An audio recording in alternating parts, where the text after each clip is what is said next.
రామ్ రతన్, విశాఖ ధీమాన్ జంటగా తెరకెక్కిన cinema 14. Royal pictures బ్యానర్పై సుబ్బారావు రాయన, శివకృష్ణ నిచ్చెనమెట్ల నిర్మాణంలో, లక్ష్మీ శ్రీనివాస్ దర్శకత్వంలో ఈ 14 సినిమా తెరకెక్కింది. నోయల్ పోసాని, కృష్ణ మురళి, శ్రీకాంత్ అయ్యంగార్, జబర్దస్త్ మహేష్, రూపాలక్ష్మి, లోహిత్ పలువురు ముఖ్య పాత్రలు పోషించారు. సస్పెన్స్, రొమాంటిక్ క్రైమ్ థ్రిల్లర్గా ఈ సినిమా తెరకెక్కింది. 14 సినిమా నేడు జూన్ 5న థియేటర్స్లో రిలీజయింది. కథ విషయానికొస్తే, రామ్ రతన్ రెడ్డి, ముఖ్యమంత్రి పోసాని కృష్ణ మురళి కొడుకు. సరదాగా తిరుగుతూ లైఫ్ గడిపేస్తున్న రతన్కి జూనియర్ డాక్టర్ నేహా, విశాఖ ధీమాన్ తో పరిచయం ఏర్పడి అది ప్రేమగా మారి రొమాంటిక్ లైఫ్ గడుపుతుంటారు.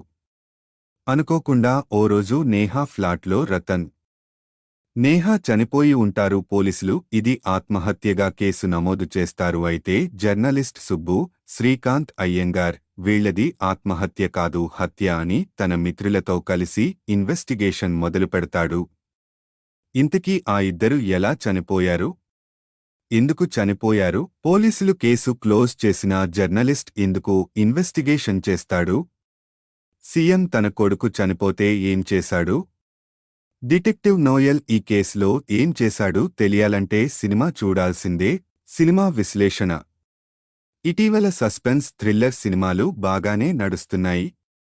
ఈ సినిమా కూడా అదే కోవకి చెందింది. అయితే ఈ 14 సినిమా క్రైమ్ సస్పెన్స్ థ్రిల్లర్ మాత్రమే కాకుండా రొమాంటిక్ కూడా. సినిమా మొదట్లో కాసేపు బోర్ కొట్టినా కథలోకి వెళ్ళాక ఆసక్తిగా సాగుతుంది. మర్డర్ మిస్టరీతో కథ మొదలవుతుంది.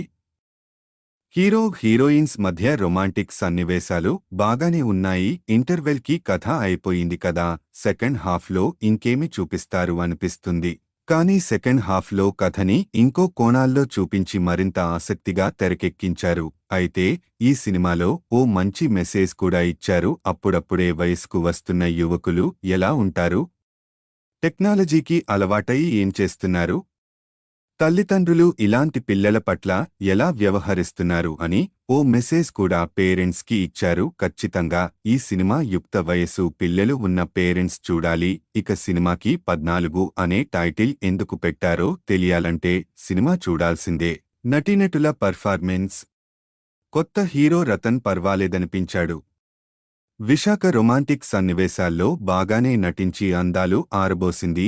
ఈ జంట రొమాంటిక్ సీన్స్కి పర్ఫెక్ట్గానే సెట్ అయ్యారు. ఇక నోయల్ డిటెక్టివ్ పాత్రలో మెప్పించాడు. సీఎం పాత్రలో పోసాని, జర్నలిస్ట్గా శ్రీకాంత్ అయ్యంగార్, రూపాలక్ష్మి, లోహిత్. మిగిలిన నటీనటులు పర్వాలేదనిపించారు. సాంకేతిక అంశాలు. పాటలు పర్వాలేదనిపిస్తాయి. బ్యాక్ గ్రౌండ్ మ్యూజిక్ మాత్రం బాగుంది. సినిమాటోగ్రఫీ, విజువల్స్ బాగున్నాయి. కొన్ని సీన్స్ తీసేసి ఎడిటింగ్ ఇంకొంచెం బెటర్ చేసి ఉండాల్సిందే. ఇది కొత్త కథే అయినా పాత కథనాన్ని సరికొత్తగా సస్పెన్స్ థ్రిల్లర్లో చూపించారు. ఈ విషయంలో దర్శకుడు లక్ష్మీ శ్రీనివాస్ సక్సెస్ అయ్యాడని చెప్పొచ్చు. చిన్న సినిమా అయినా నిర్మాణ పరంగా బాగానే ఖర్చు పెట్టినట్టు తెరపై చూస్తుంటే తెలుస్తుంది. మొత్తంగా 14 సినిమా ఓ మంచి మెసేజ్తో ఉన్న రొమాంటిక్ క్రైమ్ సస్పెన్స్ థ్రిల్లర్. ఈ జానర్ నచ్చేవాళ్లు థియేటర్కి వెళ్లి సినిమా చూడాల్సిందే. ఈ సినిమాకు 2.5 రేటింగ్ ఇవ్వొచ్చు.